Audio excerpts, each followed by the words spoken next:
1 जुलाई 2023 यानी कल दोस्तों, हमें कल ये मालूम पड़ता है कि जो लिंडर, जो एक बहुत ही फेमस जर्मन बॉडी बिल्डर और सोशल मीडिया इन्फ्लुएंसर थे, उनकी डेथ हो जाती है। इनको पॉपुलरली जाना जाता था जो एस्थेटिक्स के नाम से। इस डेथ के बाद से इनके फैंस, इनके फॉलोअर्स बहुत ज़्यादा दुख में है और ये इतने बड़े एक सेलिब्रिटी थे कि इनके सोशल मीडिया इंस्टाग्राम पर 8.6 मिलियन फॉलोअर्स थे।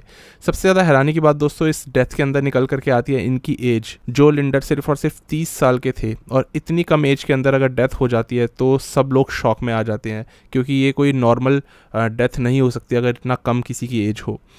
यहाँ पर रीजंस कई सारे स्पेकुलेट करे गए और उस वक्त पे ये बताया गया, यानी अभी से करीबन 11-12 घंटे पहले तक हमें ये लग रहा था कि इनकी डेथ हुई है हार्ट अटैक के चलते, जो काफ़ी कॉमन कॉज है।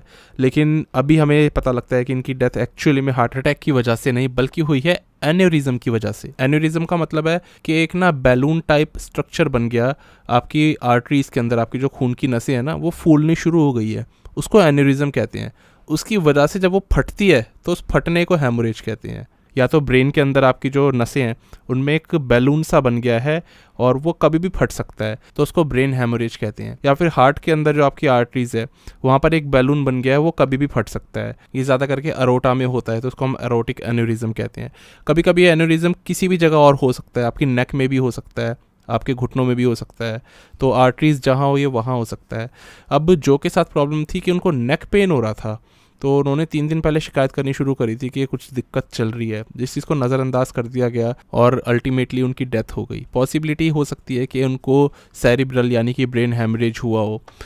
ये यहाँ पर एक पॉसिबिलिटी बता रहा हूँ, लेकिन प्रॉब्लम उनको एन्यूरिज्म की ही थी, हुआ उनके साथ हेमरेज ही है। बाकी कुछ दिनों पहले ये भी सुनने में आया था, जो एस्थेटिक्स ने एक और प्रॉब्लम रिपोर्ट की थी और उन्होंने बताया कि उनकी मसल्स ना हद से ज़्यादा सेंसिटिव है वेट ट्रेनिंग को लेकर के, और हार्ट भी एक मसल होती है तो वो भी उनका ऐसा इतना ज़्यादा सेंसिटिव है कि उनको कभी हार्ट अटैक भी आ सकता है।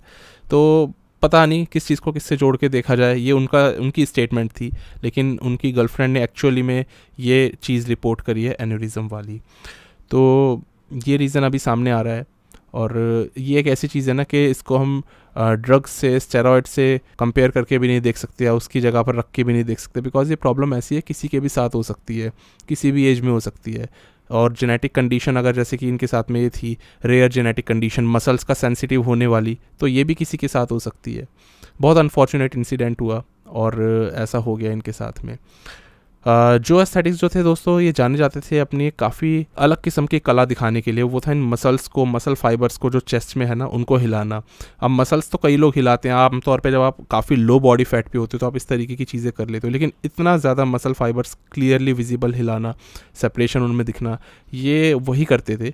और इस चीज़ के ऊपर उन्होंने काफ़ी ज़्यादा फ़ैन फॉलोइंग गेन करी सोशल मीडिया पर, जो बताते थे कि कोई बहुत अच्छी चीज़ नहीं थी, इससे उनको बहुत दर्द होता था करने में, क्योंकि ये था मसल क्रैम्प होता है ना, जिसमें मसल हमारी अकड़ जाती है और फिर वो रिलीज़ होती है। तो वो कहते थे कि इसके लिए मैं सोडियम कम खाता हूँ, मैग्नीशियम ज़्यादा लेता हूँ, तब जाके मुझे क्रैम्प पड़ते हैं और बहुत पेन होता है।